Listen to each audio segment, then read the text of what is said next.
Court does call the case. This is of the people versus Daniel Magoo. Ashley Feltus for the people. Good afternoon, Your Honor. Alex Lauren Green on behalf of Mr. Magoo. Thank you. Mr. Magoo, can you stay? Daniel Magoo. Thank you. Your Honor, the defense is ready to proceed to examination in each matter. I'd ask for a sequestration order. I anticipate one witness in each case. All right. So it should be over. All right. Witnesses are ordered sequestered for what that matter. Actually, Your Honor, I have you may have, yes. I have an issue. I have been requesting the last time I was here, requested that the prosecution provide explanation for the undue delay. Your Honor, my advice to Mr. Magoo was that I'd be handling the examination today. So just for purposes of the record, I'm advising you not to make any statements on the record of this. Well, I do actually also want to provide notice that this case is being removed under 28 USC 1455 to the Eastern District of Michigan under a case. This is wild. He's actually trying to yank his case out of state court and drag it into federal court. Spoiler, that almost never works in criminal cases. But hey, bold move, Magoo. I don't know what you're talking about. The case has been removed. I'm sorry. I'm providing notice of removal under case numbers 25-12-12440. Have you talked that over with your attorney? I let him know. Your Honor, and my advice was I'm not going to be joining in any collateral motions or actions, and that I would address the case. Are you aware of any motion that seeks to take this case to federal court? I'm not sure how that would even happen. Right, Your Honor. And Mr. Magoo told me that he has been seeking that action, but I informed him that I am not a member of the federal bar and that I would not be joining him in any of those actions. Just providing notice. Okay, I don't know what the notice does, but I'm not, if I don't have something in writing indicating some procedural aspect to it or anything along those lines, the court's not. Can I give this to you now? I would advise against. I don't even know what is Notice of removal pursuant to 28 USC 1455 criminal. what does that statute read? The criminal proceedings removed to federal court under federal questions involved in this case. I'm not gonna get a bite as to what federal questions, because I don't think there are any federal questions. Fourth Amendment violation.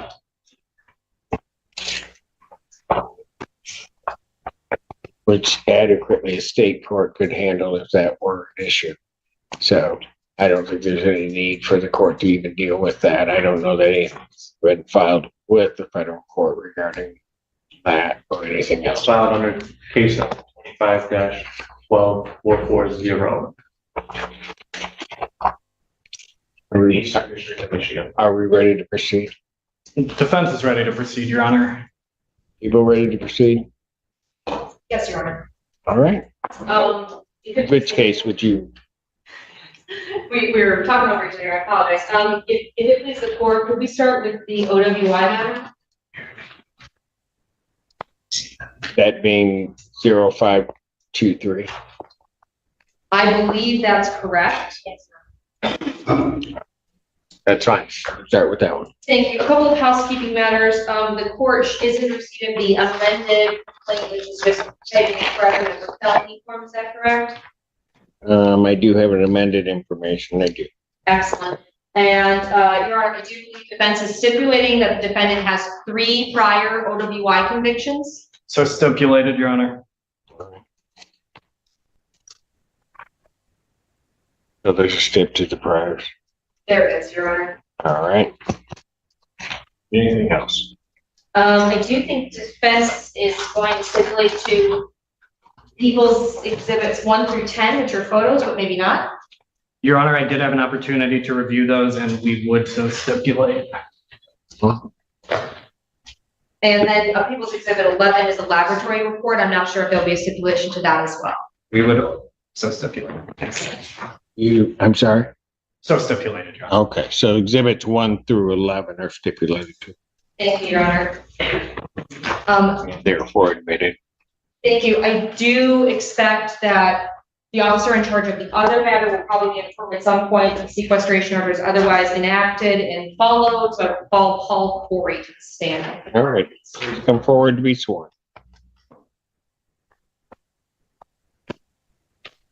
Take Seabury, right? And you saw the swear affirm testimony about giving the truth, whole truth, and nothing but the truth, so God. To state spell your first and last name for the record. Paul Corey, P-A-U-L-C-O-R-R-I-E. All right, you may inquire. Good afternoon, sir. How are you employed? I'm employed with the Milan Police Department. How long have you been employed with the Milan Police Department?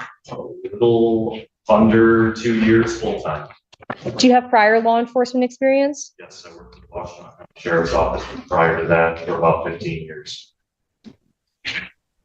Were you working for the Milan City Police Department on or about March the 27th, 2024? I was Do you recall what shift you were working that day? up in my shift 6 p.m. to 6 a.m.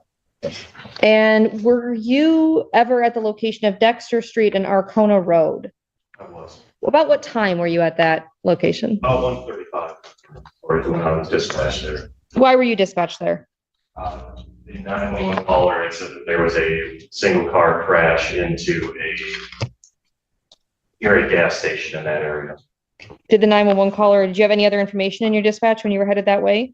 Yeah, it's not being offered to prove the truth of the matter asserted. It's being offered to prove why he was headed to that location and other additional information that may have hastened his speed going that way. All right, I will overrule the objection regarding hearsay. I'll accept it for what it's offered for, other than the truth of the matter. Thank you. Did you have any other information from the dispatch? I believe that the caller said that there was a single subject walking around outside of the car and possibly injured. And did you make that location? I did Do you recall about how long it took you to get there? maybe about 5 minutes less than. Less than 5 minutes? When you arrived, what did you observe? A car that was, I saw a SUV that appeared to have been crashed into a sign outside the gas station here. Dexter, and there was a single male subject standing around the passenger side of the vehicle. What did you notice about the vehicle first? It was definitely crashed there and not parked. There was some extensive front end damage. And Your Honor, may I approach with People's Exhibits 1 through 10 for the court? You may. Thank you.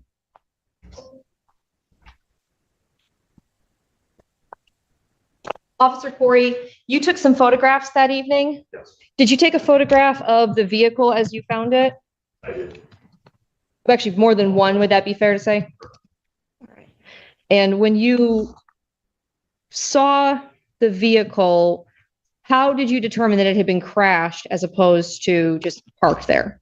Due to the amount of front end damage that it had, and it was still in contact with the signage there. Did you make any observations about any other parts of the vehicle? It was the windshield was smashed in a particular fashion. And It go ahead.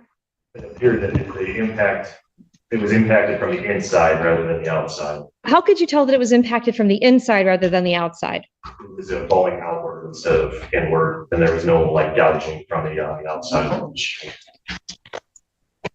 And when you were looking at the windshield, would you describe the cracking in it in any particular way? In a circular fashion. It's front of the driver's seat. Did you look inside of the vehicle? Yes. Where did you observe about the inside of the vehicle? There was quite a bit of personal property inside of the vehicle, and the passenger and all of the front and rear passenger seats, indicating that there was probably only one occupant at the time of the crash. Did you look at the windshield? Yes. What did you observe about the windshield? What stood out about the windshield was there was a clump of human hair attached to the cracks. Yikes, that's brutal. Hair stuck in a windshield? That's not just evidence, that's a horror movie visual. Question is, does it prove Magoo was driving? or just that he was in the wrong place at the wrong time? Did you make contact with any people at that location? Yes, there was a male subject standing near the passenger side of the vehicle when I arrived. Do you see that person in the courtroom today? Can you tell me where that person is sitting and what they are wearing? Seated at the defense table wearing the green jumpsuit. Your Honor, may the record reflect that witnesses identified the defendant? No objection, Your Honor. Record shall so reflect. And sir, when you made contact with the defendant, what did you talk with him about, or what did he do? I asked him what had happened. What did he say? He said I wasn't here. What else did you notice about his appearance? He was bleeding from a cut or some type of injury. There was a lot of blood. It was kind of hard to tell where it all was coming from. It appeared it was bleeding from the top of the head. Did you notice anything about his clothing? It was disheveled. There was blood on it. Front zipper was down. The zipper was down on his pants.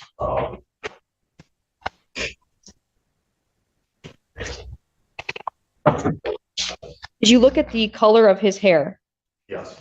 Based on your observations, did that appear consistent with the color of the hair in the glass inside the car? What happened next? He maintained that he was not driving the vehicle. He could smell the odor of intoxicants coming from him. We called for medical assistance just based on his injuries. And so while they were on the way, asked if he would take a preliminary breath test, which he agreed to. Without getting into the results of the preliminary breath test, did you make a determination about what had happened that evening? It appeared on his face that he was driving the vehicle and it got into a crash. And he may have been intoxicated while he was doing it. Did you place him under arrest for OWI? Not at that time. When did you place him under arrest for OWI? After the ambulance came, it was determined he was going to go to the hospital while he was receiving medical treatment, and I read him his chemical test rights. I advised him at that point that he was under arrest. Did he agree to take a test? No. What happened? He refused to take a test.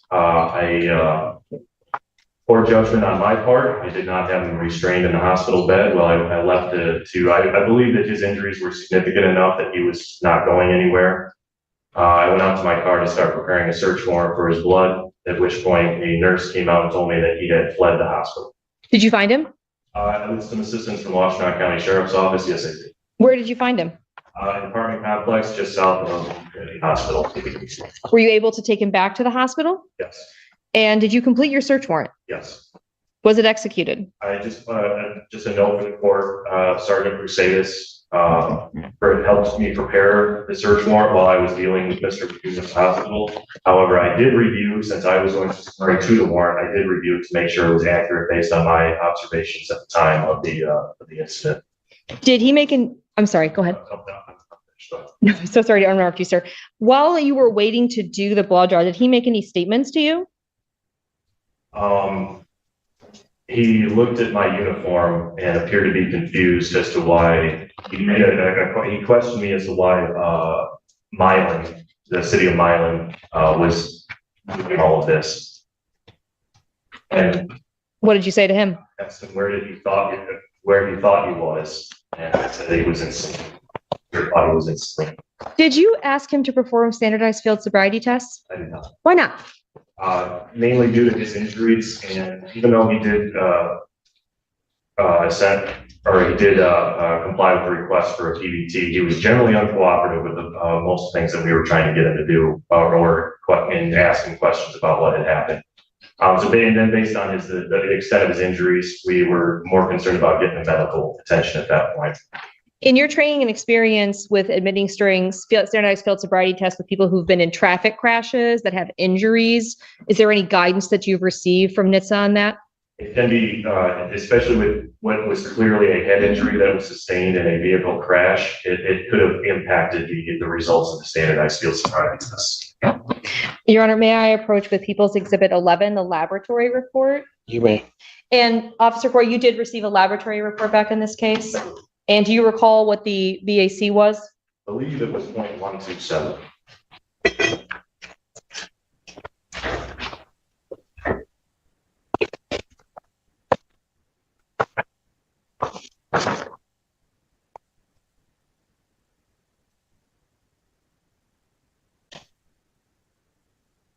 What did you do with the vehicle? Or what was done with the vehicle? Let me ask that. Do you know what happened with the license plate? We confiscated the plate, as the operator at the time, who we believed to be Mr. Magoo, had several prior convictions for suspension and operating while intoxicated, requiring a plate confiscation. Pursuant to state law, you had to take it. And I may have a moment. I do have one question. How much time elapsed between the time you were notified that he had left the hospital and when he was located? Do you know? I believe it was about 40 minutes, Your Honor. 40 minutes? 40, yes, Your Honor. Okay. All right.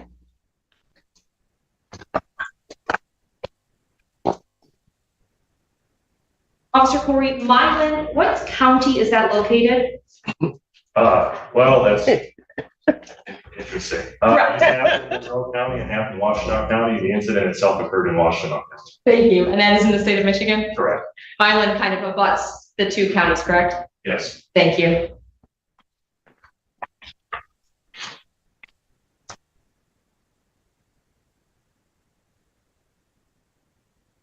And you're a past witness. All right, cross-examination. Thank you, Your Honor. May I inquire? Afternoon, officer. My name is Alex Warren Green. I represent Mr. Magoo in this case. So you're dispatched for a single vehicle accident, right? Correct. And that's at a mobile gas station. And it appears there was an accident from an SUV into the sign, the mobile sign, right? Correct.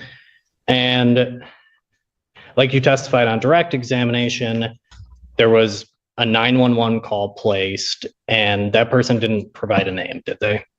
They may have.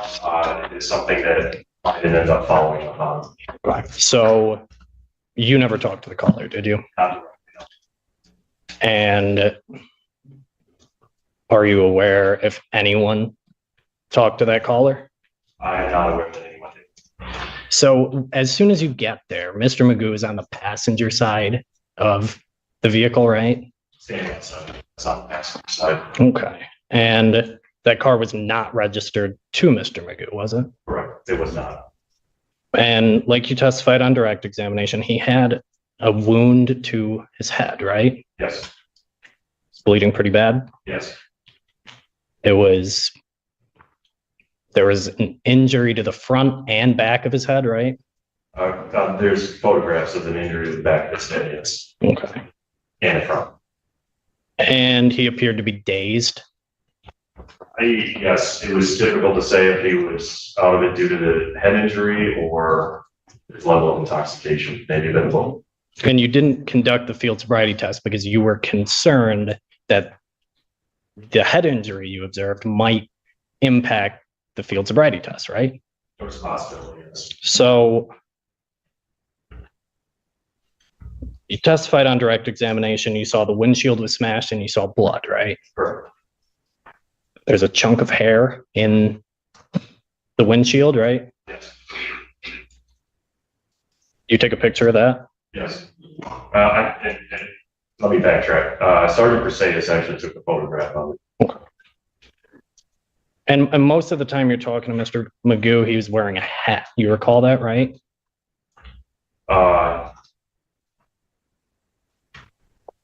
I don't recall that. He may have been. So it's dark outside, right? And Said a yes, 'cause I don't think we got. oh, Oh, so, I'm sorry, Your Honor. It's okay. Yes, it was dark. Okay, go ahead. and there's a significant amount of blood on his face and it's going into his hair, right? Correct. Okay.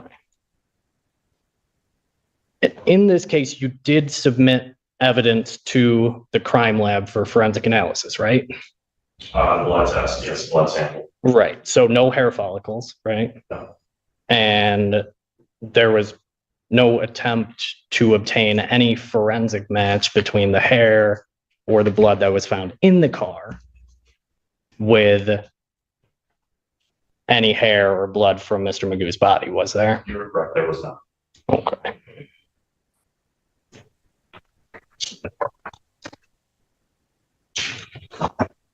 On direct examination, you talked about field sobriety tests. You said you're trained in the administration of field sobriety tests, right? Yes.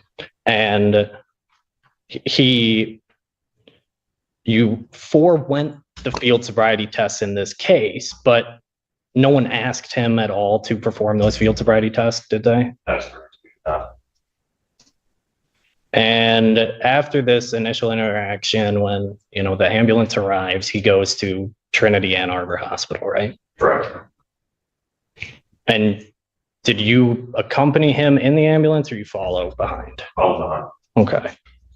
And you read him his chemical rights at the hospital while he's in the bed, correct? Correct. And he refused at 2:51 a.m. Is That's that? correct. And after he refuses, you leave the room to go and work on the affidavit for the search warrant, right? Correct. And then Mr. Magoo vanishes. That is also. Okay. You didn't see him leave. I did not. Hold up. He escaped from the hospital. What is this, a courtroom drama or a Netflix thriller? Imagine being the officer, writing up paperwork, and your suspect Houdini's right out the door.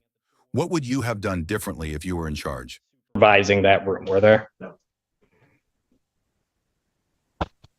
And through your investigation, you determined he's located at an apartment complex at around 3:40 a.m. Is that right? That's what is in the report. I think I listed a time in there. If you want me to look at, refresh my memory. It would refresh your recollection to look at your report? It would. Okay. Your Honor, if I may approach the witness. I think it's. He's got a copy that was turned over, so if you look at that, you believe that will refresh your recollection.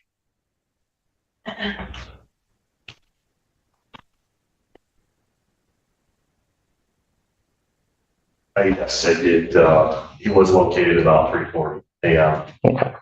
And he's returned to the hospital. The blood draw was completed at 4:28 a.m.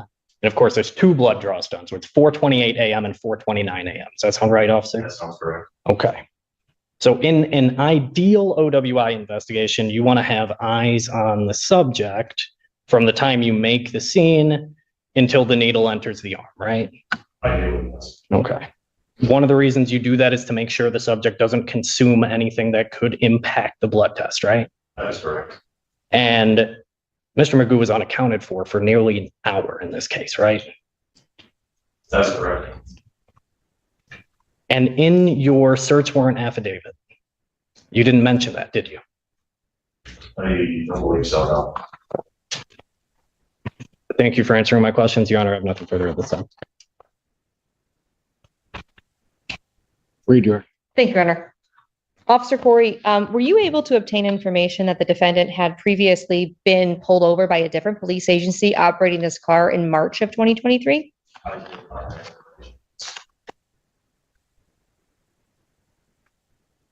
And after he was recovered and brought back to the hospital, did you have two deputies stand by with him and handcuff him to the gurney? I handcuffed him myself, but luckily I had a couple of deputies that were free for the moment that were able to watch him while I finished up the search warrant. Thank you. Nothing further, Your Honor. Anything? Your Honor, if I may, one. May want to mute your microphone.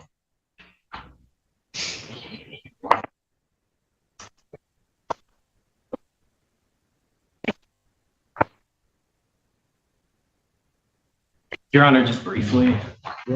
Thank you. Officer, Oh, and can I just ask one other question before you, and I'll let you ask your of question. course, Your Honor. The PT, if there's, Alex, muted. okay, the PBT, are people going to seek admission of that if defense is challenging the results Yes, Your Honor. pursuant to the statute? Correct. And Your Honor, I understand that the people could rebut that kind of challenge. I'm not sure that we have gotten to that point yet. The case law. Well, I just want to make sure that if there is going to be a challenge to the results, that under the statute, my understanding is, although these aren't entirely the circumstance under which it happens, But it seems to me an analysis could be made that the PBT would then become admissible. Just so that defense counsel is aware, but you may inquire. Thank you, Your Honor. I appreciate it.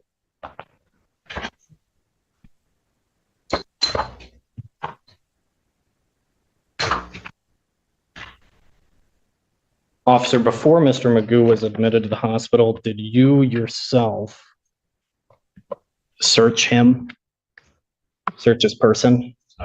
It's outside the scope of my redirect, Your Honor. I'll allow him to ask. Go ahead. He was wearing a jacket, right? I believe so, yes. Do you go through all the pockets of that jacket?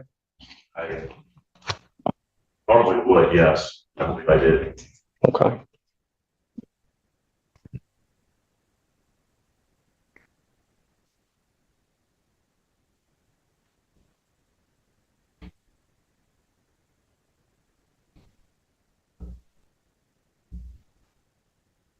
Officer, when you completed the refusal to submit to chemical test form, in this case, do you recall writing the refusal time as 1:35 military time?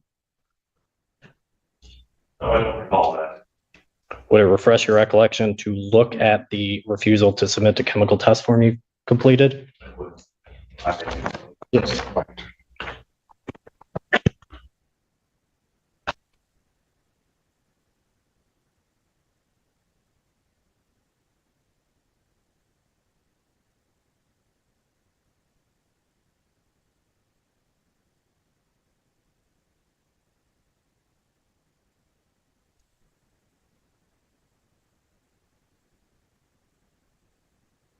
seems that I did. I don't recall why I would put that time there.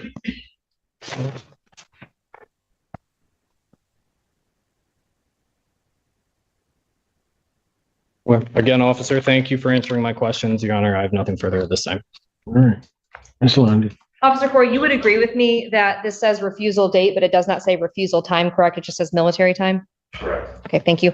And lastly, Your Honor, in anticipation of an argument that the blood result is not accurate, I would ask a question about the PBT, but if that argument's not going to be made, then I don't need to. Your Honor, I would object to any mention or admission of the results of a preliminary breath test in this matter. I'm not sure that I have raised an argument that regarding its accuracy or regarding a rising blood alcohol level or anything like that. I don't think I've opened the door to that. Well, I don't think you have. I just want to make sure we're prepared for the argument. But if that argument is going to be made, then I'm going to let the people question as to that. But Your Honor, I don't anticipate making an argument regarding a rising blood alcohol level or anything to that effect at this point.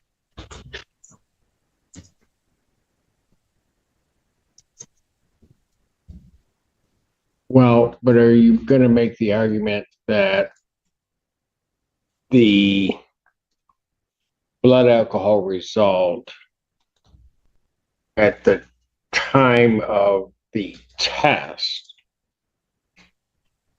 well, I'll just do it this way, is it lower or higher than the? Your Honor, I intend to make arguments on what has already been stated on the record, and I'm not to. What does that mean? From the defense, I don't anticipate any further questioning regarding the blood alcohol results from either the lab or the preliminary blood test. Okay, again, that was very cagey the way that was put, but I'll just put it this way. What I will do, Ms. Lundy, is I will not permit the questioning at this point. However, if it is raised in argument, I may entertain a motion by the people to reopen their proofs to take testimony regarding that. Thank you, Your Honor. Understood, Your Honor. Thank you. I have nothing further.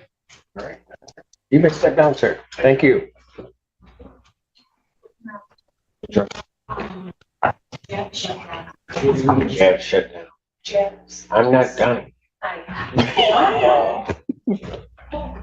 So the system went down? Yeah, it says that my calls are still recording, but. We don't the know. Software shut down, I'm not gonna take a chance. Do we know when it happened just now? just now. Just now, okay. What the court's gonna do is court's gonna stand in recess. We need to take it back up. Understood. Thank you. It's worked too hard today. Court's in recess.